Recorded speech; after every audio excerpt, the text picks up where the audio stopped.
Vamos a continuar con la segunda parte de la unidad 1, Introducción a la Administración Financiera, de nuestro curso Administración Financiera 1.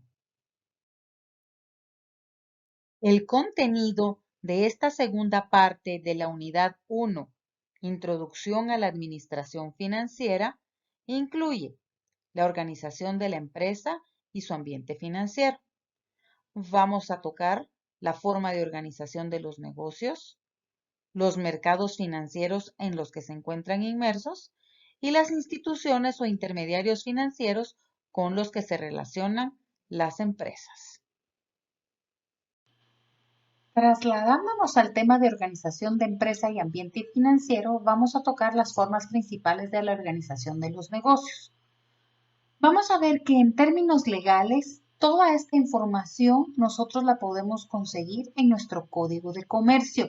Si no han leído las leyes al respecto, los exhorto a que vuelvan a revisar su Código de Comercio, se vayan específicamente a la conformación de negocios u organizaciones, porque ahí está toda la ley imperante sobre cuáles son los riesgos, cuáles son las obligaciones que implica cada tipo de organización.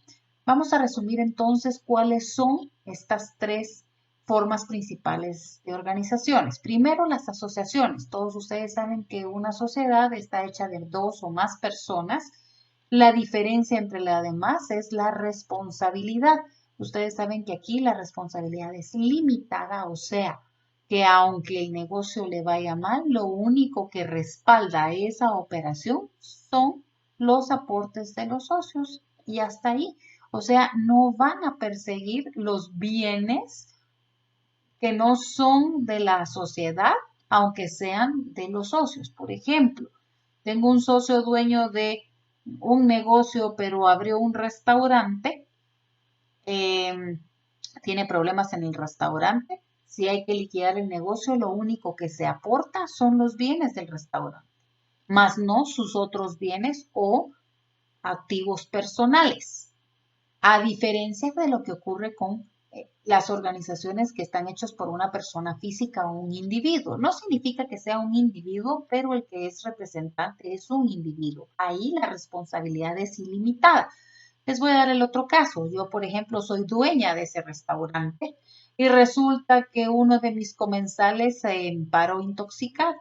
Para curar al enfermo, no solo tengo que poner los bienes del restaurante, pero si los bienes del restaurante se acaban, van los míos detrás. ¿Por qué? Porque es una persona física y no una sociedad. O sea, mi televisor, mi carro y mi refri a venderse para ir a cubrir la demanda de esa persona que nos demandó, porque la responsabilidad es ilimitada cuando es una organización de persona física. Si se dan cuenta, esta es una de las razones por qué la mayoría de negocios son sociedades. Y yo les aconsejo que antes de poner un negocio realmente estudien y lean su ley, porque las asociaciones, es cierto, tienen responsabilidad limitada, pero son las más controladas por los gobiernos y las que pagan más impuestos, mientras que las entidades o empresas hechas por personas físicas, pues ni pagan tanto impuesto y no son tan controladas. Pero ahí está el balance. Y por último, la otra forma principal de organización son las corporaciones, que son los grupos de empresas, que si se dan cuenta en Guatemala cada vez van creciendo más y más esos grupos de empresas porque les da solidez pertenecer a un grupo. No se negocia igual como una entidad sola que como un grupo. Vamos a ver que los valores del negocio están dados por los activos y el capital. Yo esto lo relaciono con mi balance general. Si se dan cuenta, lo que está del lado izquierdo o del lado del debe son los activos. ¿Qué son los activos? Pues todos los recursos o todo lo que posee mi negocio. Mientras que del lado derecho o del lado del haber está mi pasivo y mi capital. ¿Qué es esto? Pues quienes proveyeron o quienes financiaron los recursos que ya tenemos en los activos. Entonces, el activo es mi negocio y el capital es quien lo financió o quien lo proveyó. Puede ser propio cuando está puesto por el patrimonio o los accionistas, o prestado cuando está del lado del pasivo, que pueden ser pues la banca, los acreedores, los proveedores o cualquiera que me haya dado algún bien que tengo dentro de mis activos. Pasemos ahora al tema de impuestos. Siempre que hablo de este tema, recuerdo la película de Meet Joe Black, donde salía Anthony Hopkins y Brad Pitt en sus buenos años mozos, donde decían que solo había dos cosas seguros en esta vida, los impuestos y la muerte. Y es cierto, para nosotros financieros, los impuestos están básicos en todo. ¿A qué me refiero con los impuestos? Es un tema un poco escabroso. ¿Por qué? Porque nosotros los financieros toda la vida nos están pidiendo cómo pagar menos impuestos. Entonces, mucho cuidado. Este tema tiene que ver mucho con valores y corrupción. Veamos, hay dos temas aquí. Entre los impuestos, si yo dejo de pagar impuestos, estoy defraudando el fisco. Es lo que se llama evasión.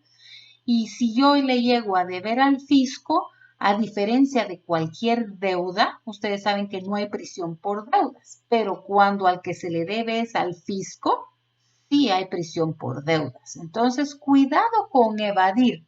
Está penado por ley y es causa de prisión o cárcel. Mientras que tenemos el otro tema, ¿qué es eludir?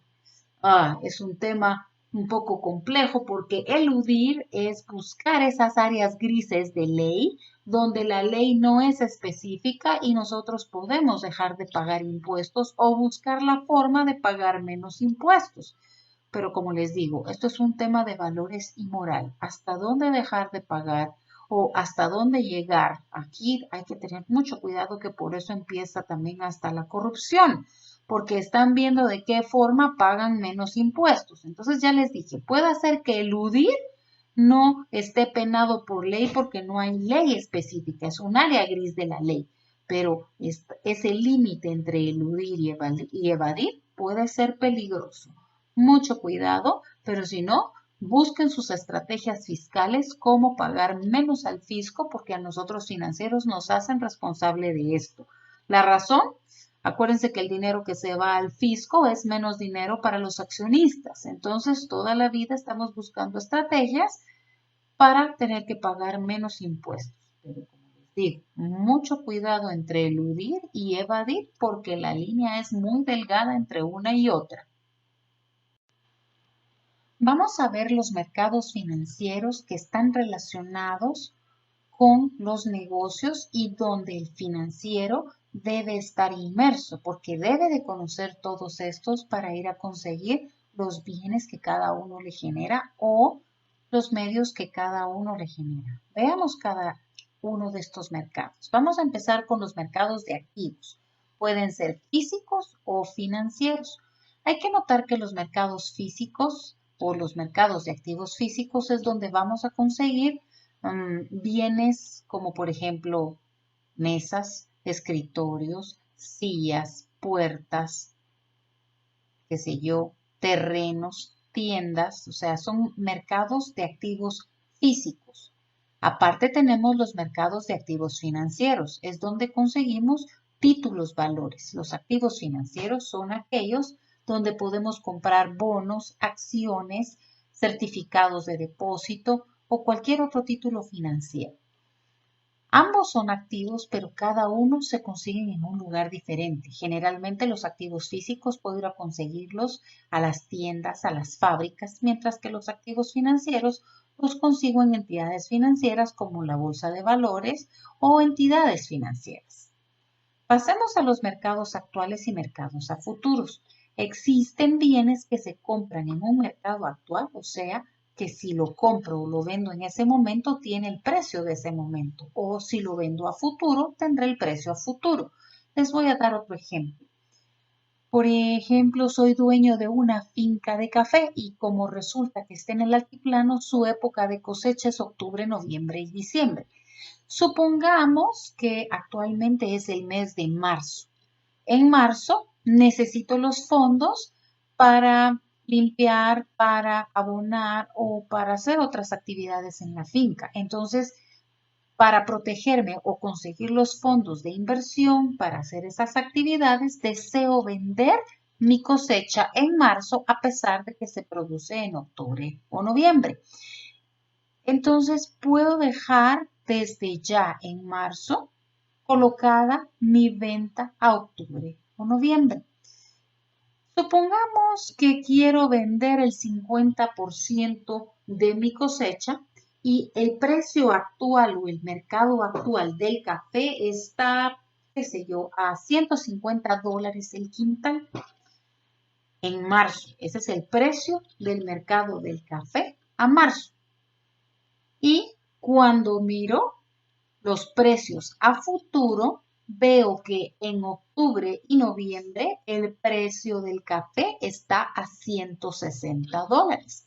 Hago el análisis y digo, me conviene. Si ahorita de todos modos es buen precio y tengo ganancia, por $10 más por quintal a noviembre, hasta protegida estoy.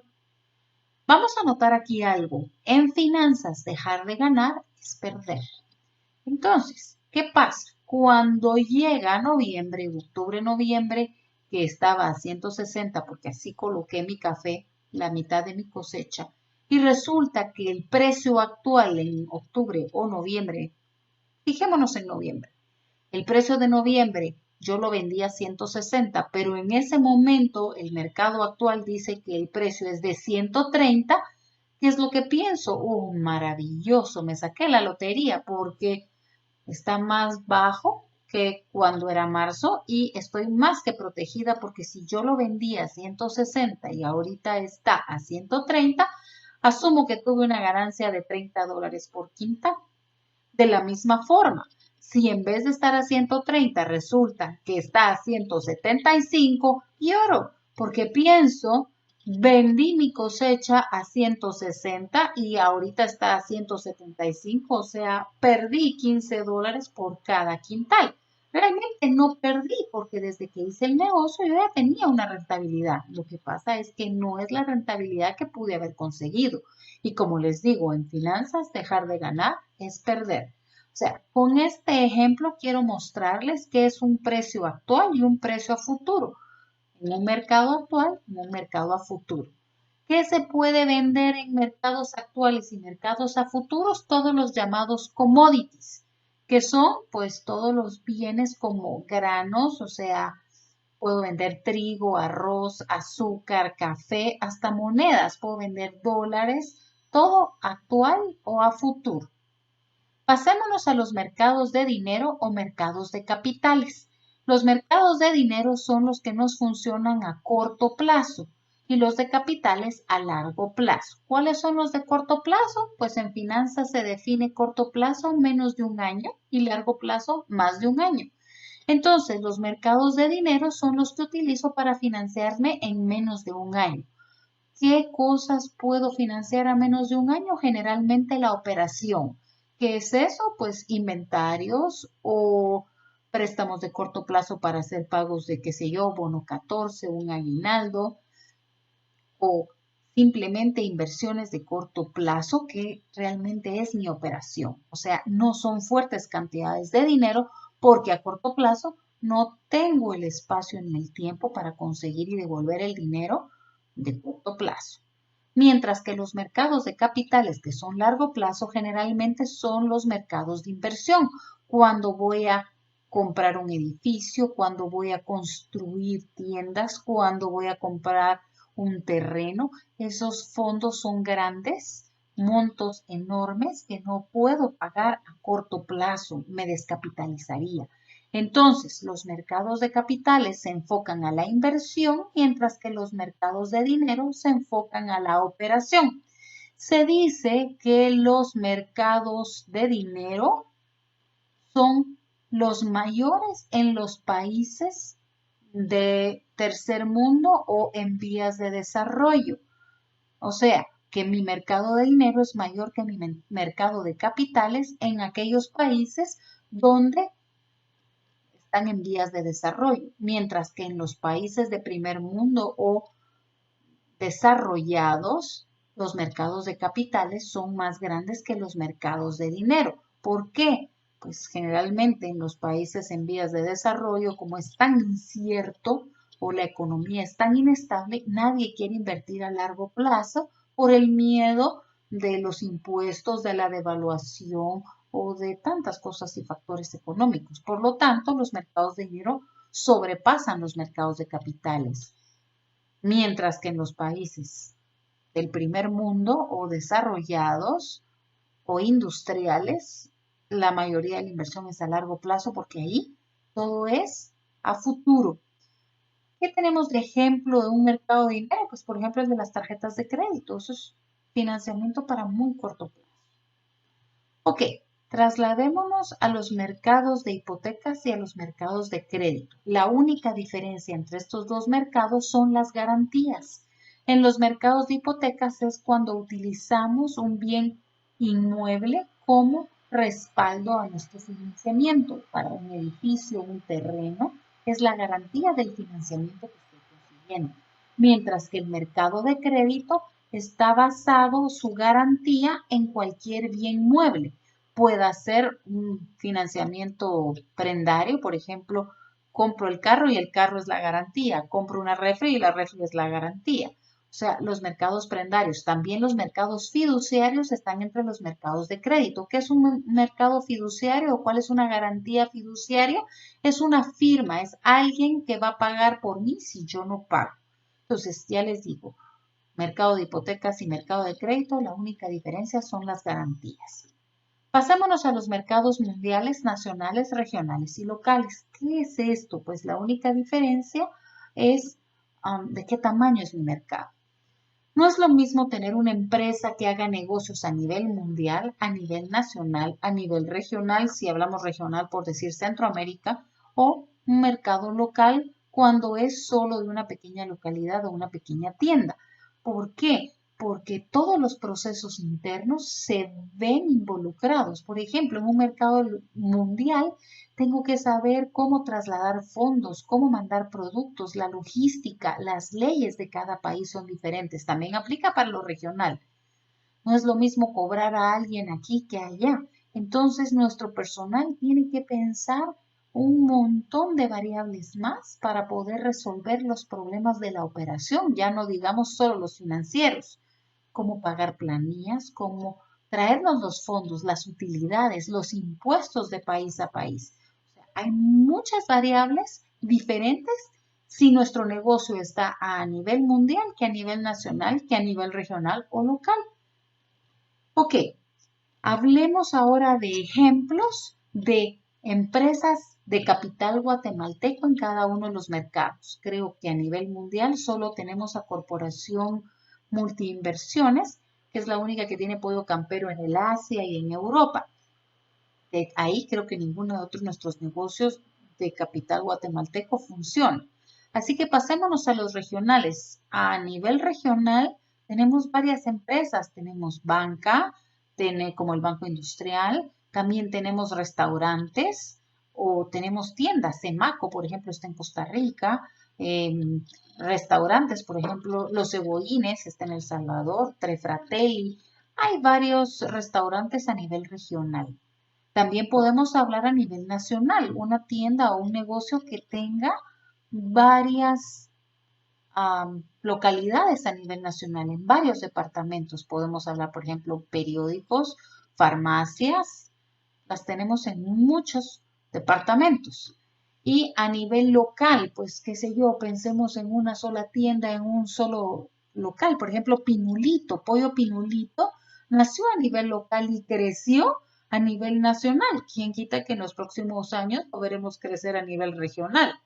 Entonces, local, pues qué sé yo, ejemplos, la India Quiche, esa bebida, o Xelapan, o ustedes me dirán muchos ejemplos más. Como les digo, la diferencia en esto no es lo mismo cobrar a nivel local que a nivel nacional y mucho menos regional o mundial. O cómo traslado los productos si yo vendo productos, cómo importo, cómo exporto, cómo me traigo las utilidades de otros países, la parte fiscal, la parte legal. Todo eso son complicaciones que tenemos que aprender si nuestros negocios están en diferentes mercados. Y por último, hablemos de los mercados primarios y secundarios. Esto es exclusivamente de bolsa de valores. Se dice que un mercado primario es aquel que maneja títulos, valores cuando se emite, o sea, cuando el que lo vende es la empresa que lo emitió al mercado. Y en el mercado secundario están todas las compras y ventas de esos mismos títulos en manos de otras entidades o personas. O sea, el mercado primario es cuando por primera vez se emite un título o los títulos los tienen los emisores del título, mientras que en el mercado secundario están todas las compraventas. Si me preguntan cuál mercado es más grande, pues por supuesto el secundario. Ahí están todos los títulos. Recuérdense que los títulos valores se trata de comprarlos baratos y venderlos caros al pasar el tiempo. Entonces, todos los títulos actualmente se pueden encontrar en mercado secundario, a menos de que sean cuando por primera vez son emitidos que se encuentran en el mercado primario. Como les digo, esto es exclusivo de bolsa de valores. Si tienen más dudas, me pueden consultar vía WhatsApp o por chat y con gusto les resuelvo. Muy bien, vamos a tocar a las instituciones o intermediarios financieros con que los administradores financieros deben estar empapados y conocedores de sus operaciones. Por ejemplo, ¿cuáles son los 6 intermediarios financieros que manejamos? Pues la banca comercial, las aseguradoras, las almacenadoras, las financieras, las casas de bolsa y las casas de cambio. Actualmente en Guatemala todas ellas pertenecen a grupos financieros. Esto lo hizo la Superintendencia de Bancos 20, 30 años atrás, precisamente para darle al solidez, porque un autocasa, no sé si alguna vez escucharon, era una entidad financiera que dejó a muchos mal parados porque desapareció. Y para evitar estas catástrofes económicas, precisamente la Superintendencia de Banco quiso corregir o dar seguridad o estabilidad para que no volviera a ocurrir esa situación. Por lo tanto, veamos que todos estos empresas o entidades financieras actualmente están supervisadas bajo la Superintendencia de Bancos. Entonces, empecemos a ver, banca comercial. ¿Qué hacen los bancos que ninguna otra entidad puede hacer? Pues es la única que nos provee depósitos monetarios. En otras palabras, es la única que nos da chequeras contra la cual podemos girar nuestros fondos. Las compañías de seguros. ¿Por qué tenemos a las compañías de seguros bajo instituciones financieras? Ustedes saben que ellos recuperan los fondos de las primas. Ellas nos sirven para cubrir riesgos. Cuando tenemos un riesgo, pues nos aseguramos, pagamos un monto y cuando ocurre el siniestro, ellos nos reembolsan. Si se dan cuenta, estas compañías consiguen grandes cantidades de fondos y cuando ocurre el siniestro, pues nos lo reembolsan, pero para mientras hay que invertirle y por eso pertenecen al grupo financiero. Claro, cuando tenemos una catástrofe, un incendio de grandes magnitudes o un 11 de septiembre o una guerra, pues no hay compañía de seguros que sobreviva. Veamos las almacenadoras, pues son entidades que nos sirven para guardar productos. Ustedes saben que todas las importaciones deben pasar por una almacenadora mientras se pagan los impuestos y las logramos sacar los productos de ahí. Ustedes saben que el almacenaje tampoco es gratis. Cada día que pasa tiene un costo extra, así que mientras más nos tardamos en pagar impuestos, más nos cobran las almacenadoras. Vamos a ver también más adelante, en unas unidades más adelante, que las almacenadoras nos funcionan también como entidades para financiarnos porque podemos dejar nuestros productos en garantía, pero lo tocaremos más adelante. Hablemos de las financieras reguladas. La diferencia entre una financiera regulada y una no regulada es que las reguladas están bajo la superintendencia de bancos, las no reguladas no están controladas. Así que en una financiera no regulada podemos encontrar muchas diferencias de tasas. ¿A quiénes tenemos ahí? Pues a los usureros, a los prestamistas y a cualquiera que me preste dinero, hasta las ONGs que están en vías de ser reguladas, pero por de pronto no. ¿Qué tenemos en las financieras no reguladas? Un ejemplo, un Chepe te presta, está ahí. Las financieras reguladas son donde vamos y prestamos dinero o colocamos fondos para ganar intereses. Tenemos las casas de bolsa. Las casas de bolsa es donde vamos a buscar quién puede invertir por nosotros en bolsa de valores. Es decir, la casa de bolsa es la única que puede llegar a la bolsa de valores a invertir fondos o a invertir títulos de sus clientes, porque una persona individual no puede llegar directamente a la bolsa de valores. O sea, las casas de bolsa tienen a los corredores de bolsa que invierten los títulos valores o los fondos de los inversionistas. Y por último, las casas de cambio, es aquellas entidades donde compramos y vendemos divisas, dólares, euros, yenes, la moneda que ustedes quieran, y nos funcionan principalmente en comercio internacional. Si se dan cuenta, ustedes actualmente pueden llegar a un banco y hacer todas estas operaciones, pero es porque es la imagen. Podemos decir que juntos, pero no revueltos. Cada una es una entidad diferente y si se dan cuenta, debido a que están reguladas, todos los meses o regularmente en los periódicos salen los estados financieros de las diferentes entidades para que ustedes las evalúen y revisen la estabilidad de cada una de ellas y marquen tendencias. ¿Por qué? Porque la ley actual en Guatemala, si una de estas entidades quiebra, su dinero se pierde. Lo único que quedaría ahí es apenas es una pequeña tasa que es la que guardan. Todo lo demás está moviéndose en el mercado. Y para terminar esta unidad, vamos a ver algunos temas relacionados. Primero, tasas de interés y costos de capital. Empecemos definiendo la tasa de interés. Notemos que el interés es el precio del dinero en crédito o, en otras palabras, interés es el precio del crédito.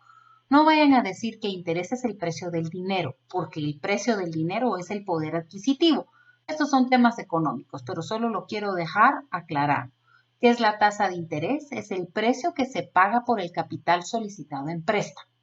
No olvidemos que tenemos dos tasas de interés, la tasa activa y la tasa pasiva. La tasa activa es aquella que nos cobra el banco por darnos dinero prestado, mientras que la tasa pasiva es la que nos paga el banco o la entidad financiera por los fondos que nosotros colocamos y que nos sobran, por decirlo así. Si se dan cuenta, las tasas nunca son iguales. La diferencia entre la tasa pasiva y la tasa activa, esa que se le llama a veces el spread, es la diferencia de donde tienen que salir todos los costos de operación más utilidades, más todos los gastos del banco o de la entidad financiera. En otras palabras, entre lo que ellos pagan y lo que ellos cobran, salen sus costos de funcionamiento. Podríamos decir que una entidad financiera o un banco es más eficiente mientras ese spread es más pequeño. O sea, si la diferencia entre la tasa pasiva y la tasa activa es más pequeña es porque ellos son más eficientes. Pero no olvidemos, las tasas son precios y los precios son valores de mercado que se mueven por oferta y demanda. O sea que todo el diferencial para arriba es un margen de ganancia para ellos. Ok, ¿por dónde andan esas tasas de interés? Depende. Eso depende del riesgo de cada entidad que preste el dinero. Entonces, por ejemplo, encontramos tasas de ahorro desde décimas hasta, qué sé yo, 4, 5, 6%, una tasa pasiva. Pero una tasa activa la podemos encontrar por muy eficiente, en quetzales obviamente, entre 6, 7, 8 hasta 20 y tanto por ciento. Como les digo, todo depende del riesgo y de las garantías. Ok, otros temas relacionados. El ahorro. El ahorro es muy importante. ¿Por qué? Porque sin ahorro no va a haber inversión. Yo para poder invertir tengo que haber ahorrado fondos para poderlos invertir posteriormente.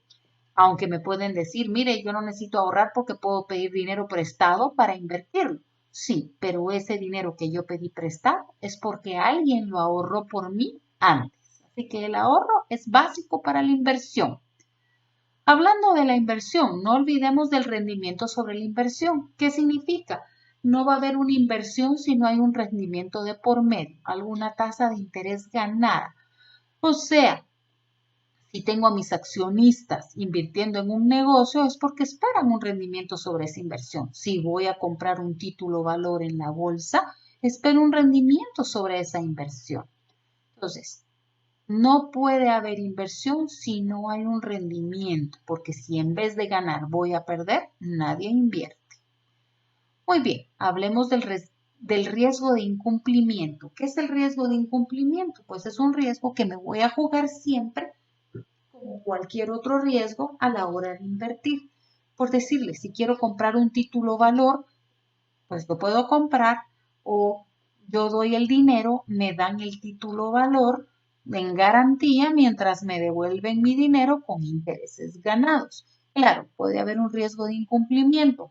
Por ejemplo, que el día que yo esperaba el dinero, ese dinero no vino, sino que hasta el día siguiente. Eso ya es un riesgo de incumplimiento, porque si yo tenía esperado recibir el día 2 mi dinero y vino el día 3 o 4, yo ya tenía planeado qué hacer con ese dinero. Entonces, son riesgos de incumplimientos.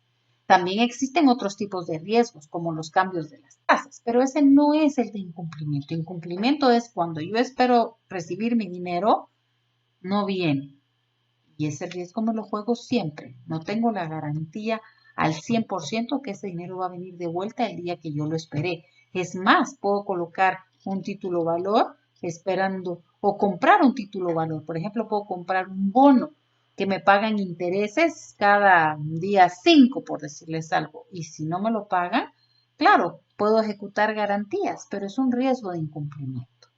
Y por último, la inflación.